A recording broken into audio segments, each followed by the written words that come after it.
জনাব রেজাউল আলম মিঠু যুগ্ম আহ্বায়ক বাংলাদেশ জাতীয় যুবদল পাটগ্রাম উপজেলা শাখা। ধন্যবাদ সাহেবকে। বিসমিল্লাহির রহমানির রহিম।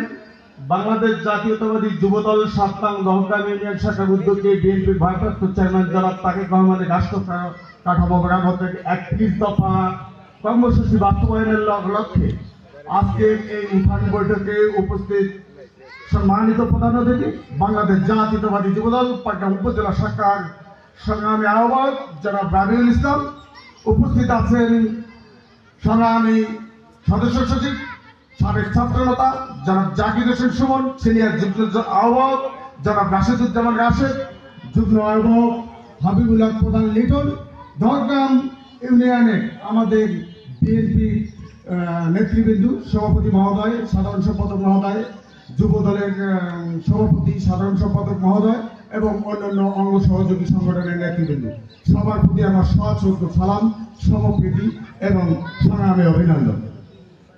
আসলে আজকের এই সময় সংক্ষিপ্ততার কারণে আমাদের এখানে বক্তৃতা দেওয়ার কিছু নেই। আমরা যে উঠান বৈঠকে আজকে উপস্থিত হয়েছি, আমরা আসলে আমাদের যে দেশ নেতা যারা তারেক রহমানের ৩১ দফা নিয়ে আলোচনা করার কথা, একটি প্রশিক্ষণ কর্মশালা হওয়ার কথা। সময় স্বল্পতার কারণে দহগ্রাম ইউনিয়ন একটু যোগাযোগের ক্ষেত্রে একটু দুরুক্ত থাকার কারণে আমরা আসলে আমাদের কর্মসূচি পুরোপুরি বাস্তবায়ন করতে পারিনি। অল্প সংক্ষিপ্ত কিছু কথা বলতে আমি চাই। সেটা হলো যে এখন আমাদের এই ৩১ দফা যদি আপনারা কেউ পড়েন তাহলে দেখবেন যে আজকে রাজনীতিতে জামাত থেকে শুরু করে অনেক নয়া নয়া নেতা রয়েছে। দেখেন আমরা দেখেছি বাংলাদেশে অনেক নয়া নয়া নেতা যারা সংস্কারের কথা বলতেছে, যারা বলতেছে যে আগে সংস্কার তারপর নির্বাচন। এতদিন কোথায় ছিলেন দাদা আপনারা? সংস্কার হরতাল করতে হইতো যখন এই ফ্যাসিবাদী সরকার, এই আওয়ামী সরকারের বিরুদ্ধে রাস্তায় বুক পেতে দিতে হইতো, তখন আপনারা কোথায় ছিলেন দাদা? তখন তো সংস্কার কমিশনের কথা বলেন নাই আপনারা। এইসব কথা গত আরো ২-৩ বছর আগে, ২০২৪ সালের আগে, ২০২১-২২ সালে আমাদের দেশ নেতা জনাব তারেক রহমান তাকে ৩১ দফার মধ্যে উল্লেখ করেছিলেন। তিনি বলেছিলেন যে সর্বপ্রথম বাংলাদেশে সংবিধান সংস্কার কমিশন চাই। তিনি বলেছিলেন বাংলাদেশের রাষ্ট্র ব্যবস্থা পরিবর্তনের জন্য আমাদের কতগুলো সংস্কার করা প্রয়োজন। যেমন তিনি বলেছেন যে এই শেখ হাসিনা সরকার, এই ফ্যাসিবাদী সরকার, আপনারা দেখছেন যে বিনা ভোটের সরকার গঠন করে আমি দামি নির্বাচন করে তিনি ১৭টি বছর আমাদের নষ্ট করে দিয়েছেন। কোন দৃষ্টান্ত দেখতে পেয়েছেন তারা? আজ তারা পালিয়েছেন। আমরা তো জায়গায় দাঁড়িয়ে প্রতিবাদ করেছিলাম প্রত্যেকটি অন্যায়ের, কারণ আমাদের দেশ শক্তি ছিল, বল ছিল, আমরা সৎ ছিলাম। কারণ আমাদের নেতা যিনি বাংলাদেশ জাতীয়তাবাদী দল সৃষ্টি করেছিলেন, তিনি ১৯ দফা কর্মসূচির মাধ্যমে এই দেশ গঠনের প্রতিজ্ঞা গ্রহণ করেছিলেন। যিনি স্বাধীনতার ঘোষণা দিয়েছিলেন, তিনি আমাদের দেশের, আমাদের দলের প্রতিষ্ঠাতা শহীদ প্রেসিডেন্ট জিয়াউর রহমান ছিলেন। তারই উত্তরসূরি জ্যেষ্ঠ পুত্র জনাব তারেক রহমান আজকে বাংলাদেশকে সংস্কার করার জন্য ৩১ দফা বাস্তবায়ন কর্মসূচি আমাদেরকে দিয়েছেন, আর সেই দায়িত্ব আমাদের এই বিএনপি নেতৃবৃন্দকে দিয়েছেন। আজকে আপনারা দেখেন যে ৫ই আগস্টের পর যে সরকার, আমাদের এই ফখরুদ্দিন সরকার যে সরকারে বসে সরকার পরিচালনা করতেছেন, ইতিমধ্যেই এই ৩১ দফার কতগুলো দফা বাস্তবায়ন হয়ে গেছে। সংবিধান সংস্কার কমিশন হয় নাই, আইন সংস্কার কমিশন হয় নাই, নারী সংস্কার সরকার গঠন করব। কেন এই নিষ্পক্ষ সরকার গঠন করার চিন্তা ভাবনা উনি করলেন? কারণ এই ফ্যাসিবাদী সরকার আমাদের জীবনের ১৭টি বছর নষ্ট করে দিয়েছেন। আমাদের দেশের কোনো উন্নয়ন হয়নি, যা হয়েছে সব ফাঁকিবাজি। কাদের পকেট ভারী হয়েছে এই ১৭ বছরে? আওয়ামী ফ্যাসিবাদী সন্ত্রাসীদের পকেট ভারী হয়েছে। আমাদের দেশের কোনো উন্নয়ন হয়নি। আমি সেদিন শুনলাম যে একটি মডেল মসজিদের সরকারি বাজেট ৭ কোটি টাকা হইলে হয়, সেখানে তারা মসজিদ বাস্তবায়ন করার জন্য, মসজিদের কাজ করার জন্য সেই মসজিদের বাজেট টাকা নিয়েছেন ২০ কোটি টাকা। আর শোনা গেছে যে তারা রডের বদলে কাঠ দিচ্ছে, বুঝছেন, সিমেন্ট ভালো দেয়নি। ৭ কোটি টাকার কাজ তারা ২০ কোটি টাকায় করিয়া 13 কোটি টাকা তার পকেটস্থ করছে। তাহলে কার উন্নয়ন হয়েছে ভাই? আওয়ামী ফ্যাসিবাদীদের উন্নয়ন হয়েছে। আমাদের দেশ নেতা চায় আগামী দিনে রাষ্ট্র পরিচালনায়, আগামী দিনে বাংলাদেশের ইতিহাসে যেন এই ধরনের ঘটনা কেউ ঘটাতে না পারে। আমাদেরকে এই 31 দফার মাধ্যমে, এই 31 দফা কর্মসূচির মাধ্যমে তিনি জানিয়ে দিয়েছেন যে বাংলাদেশে একটি সুন্দর, সুষ্ঠু, সুন্দর একটি আইনানুগ, একটি কাঠামোবদ্ধ সাংবিধানিক বাংলাদেশকে নিরাপত্তা দিবে, তোমার ভোটের অধিকার দিবে, আমাদের সবাইকে সম অধিকার নিশ্চিত করবে। এই আশা এবং আকাঙ্ক্ষাকে তারেক রহমানের 31 দফা বাস্তবায়নের প্রতীক্ষা নিয়ে আমি আমার সংক্ষিপ্ত বক্তব্য এখানে শেষ করছি। আল্লাহ হাফেজ। বাংলাদেশ জিন্দাবাদ। শহীদ অমর হোক। খালেদা জিয়া জিন্দাবাদ। তারুণ্যের অহংকার দেশ নেতা তারেক রহমান জিন্দাবাদ। বাংলাদেশ জাতীয়তাবাদী যুবদল জিন্দাবাদ। সবাইকে ধন্যবাদ। ধন্যবাদ। সম্মানিত উপস্থিতি, এই পর্যায়ে আমাদের মাঝে বক্তব্য রাখবেন আজকের অনুষ্ঠানের সম্মানিত বিশেষ অতিথি সাবেক ছাত্রনেতা জনাব রাসুদুর রহমান রাসুদ ভাই, সিনিয়র যুব আহ্বায়ক বাংলাদেশ জাতীয়তাবাদী যুবদল পাটগ্রাম উপজেলা শাখা। বাংলাদেশ জাতীয়তাবাদী যুবদল দহগ্রাম ইউনিয়ন শাখার 2 নং ওয়ার্ড শাখা কর্তৃক আয়োজিত আজকের এই উঠান বৈঠকের সম্মানিত সভাপতি, 2 নং ওয়ার্ডের সম্মানিত সভাপতি লাদু সরকার, প্রধান অতিথি হিসেবে উপস্থিত রয়েছেন বাংলাদেশ জাতীয়তাবাদী যুবদল পাটগ্রাম উপজেলা শাখার সংগ্রামী আহ্বায়ক জনাব মোহাম্মদ রাজুল ইসলাম, বিশেষ অতিথি পাটগ্রাম উপজেলা যুবদলের সংগ্রামী সদস্য সচিব সাবেক ছাত্র নেতা জনাব জাকির হোসেন সুমন ভাই, উপস্থিত রয়েছেন পাটগ্রাম উপজেলা যুবদলের যুগ্ম আহ্বায়কবৃন্দ, উপস্থিত রয়েছেন দহগ্রাম ইউনিয়ন বিএনপির সম্মানিত নেতৃবৃন্দ এবং সামনে সাধারণ মানুষের সাথে যোগাযোগ রাখে।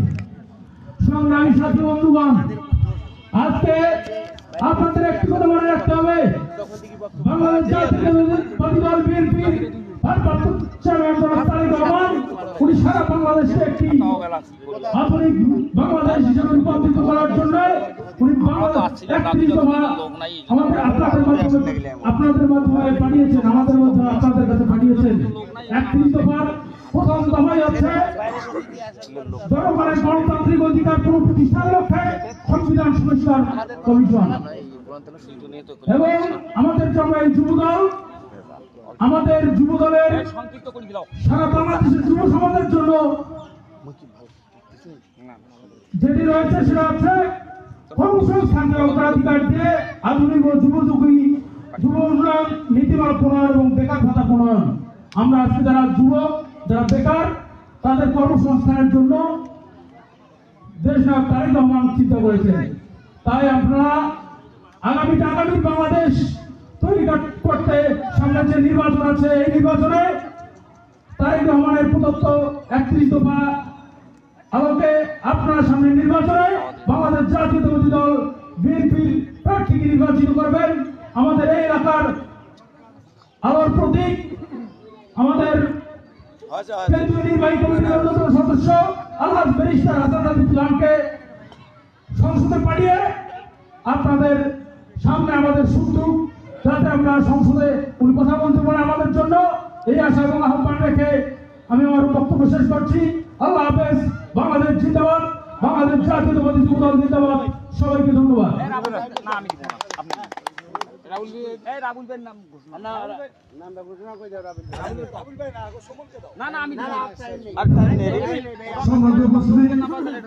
আমাদের মাঝে বক্তব্য রাখবেন আজকের এই অনুষ্ঠানে সম্মানিত প্রধান অতিথি সাবেক ছাত্র নেতা জনাব রাবিউল ইসলাম, সম্মানিত আহ্বায়ক বাংলাদেশ জাতীয়তাবাদী যুবদল পাটগ্রাম উপজেলা শাখা। হ্যালো, বিসমিল্লাহির রহমানির রহিম। বাংলাদেশ জাতীয়তাবাদী যুবদল কর্তৃক আয়োজিত আজকের এই দহগ্রাম ইউনিয়নের 2 নং ওয়ার্ডের উঠান বৈঠকের সম্মানিত সভাপতি, বিশেষ অতিথি ও ইউনিয়ন যুবদল বিএনপি স্বেচ্ছাসেবক দল এবং সকল অঙ্গ সংগঠনের নেতাকর্মী ভাইরা, সবাইকে প্রতি আমার সালাম, আসসালামু আলাইকুম। আমরা শুধু এসেছি আমাদের দেশ নায়ক আগামী দিনের ভবিষ্যৎ জনাব তারেক রহমানের 31 দফার বার্তা পৌঁছে দেওয়ার জন্য আপনারা যারা সাধারণ মানুষ আছেন, মা বোনেরা আছেন, তাদের মাঝে 31 দফা পৌঁছে দেওয়ার জন্যই কিন্তু আমরা আজকে যুবদল এই উঠান বৈঠকে উপস্থিত হয়েছি। সংগ্রামী সাথী ও বন্ধুগণ, আগামীতে বিএনপি ক্ষমতায় গেলে এই 31 দফার মাধ্যমে দেশ পরিচালিত হবে। এখানে কোনো বৈষম্য থাকবে না, এখানে আইন থাকবে, আইনের গতিতে চলবে, মানুষের কথা বলার অধিকার থাকবে, মানুষের ভোটের অধিকার থাকবে, মানুষের চিকিৎসার অধিকার থাকবে, মানুষের বাসস্থানের অধিকার থাকবে, মানুষের চিকিৎসার অধিকার থাকবে। সংগ্রামী সাথী বন্ধুগণ, আপনারা ইতিমধ্যেই আমাদের 2-4 জনের কাছে 31 দফার কত কিছু দফার বিষয় শুনেছেন। এখানে কৃষকের জন্য এই 31 দফার মধ্যে কৃষকের জন্য আমাদের দেশ নায়ক তারেক রহমান যে নির্দেশ দিয়েছে, কৃষকের জন্য কৃষক যেন তাদের ন্যায্য মূল্য পায় কৃষির, সেটার ব্যবস্থা করবে এবং প্রত্যেকটি থানায় থানায় যেন একটু কোল্ড স্টোরেজ তৈরি হয় সেই ব্যবস্থা করবে, যাতে আমরা কৃষকরা আলু, ভুট্টা, ধান এবং অন্যান্য ফসল উৎপাদন করে আমরা যেন ন্যায্য মূল্য পাই।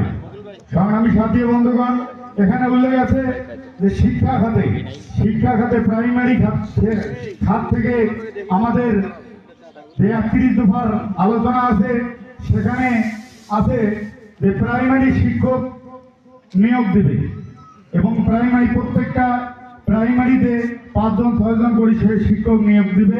এই শিক্ষক নিয়োগ দিলে আমাদের বেকার সমস্যা দূর হবে এবং আমাদের ভাষাগত প্রত্যেকটি আমাদের দেশের যেমন ছেলেমেয়েরা লেখাপড়া শেষ করে বাইরে যায়, তখন কিন্তু ভাষাগত কারণেই কিন্তু আমাদের অনেক সমস্যা সৃষ্টি হয়, তাই হয় না? আমরা কিন্তু বিদেশে গেলে বিদেশি ভাষা বলতে পারি না। তাই এর জন্য এই 31 দফার মাধ্যমে এখানে উল্লেখ আছে যে প্রাইমারি থেকে 4টি অথবা 5টি দেশের ভাষা প্রাইমারি স্কুলদের বাচ্চাদের শেখানো হবে। সংগ্রামী সাথী বন্ধুগণ, এখানে আরো একটি জিনিস আছে, সেটা হচ্ছে ফ্যামিলি কার্ড দেওয়া হবে।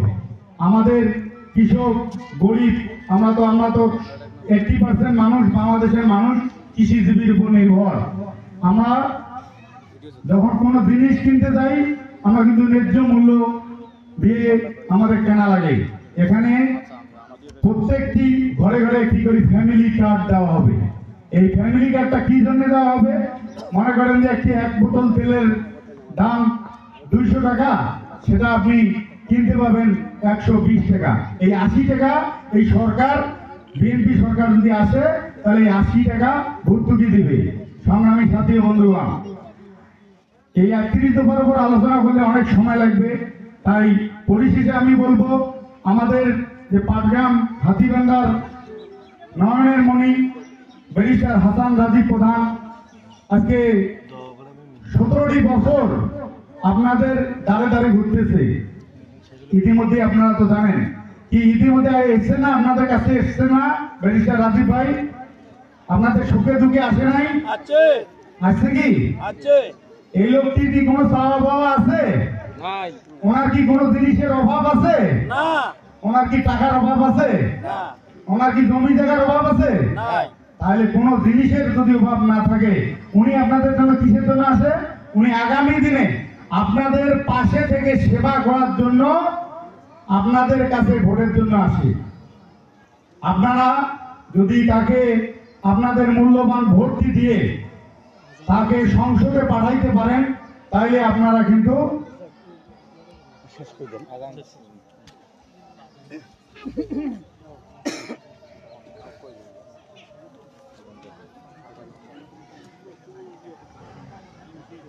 করে দেন ভাই।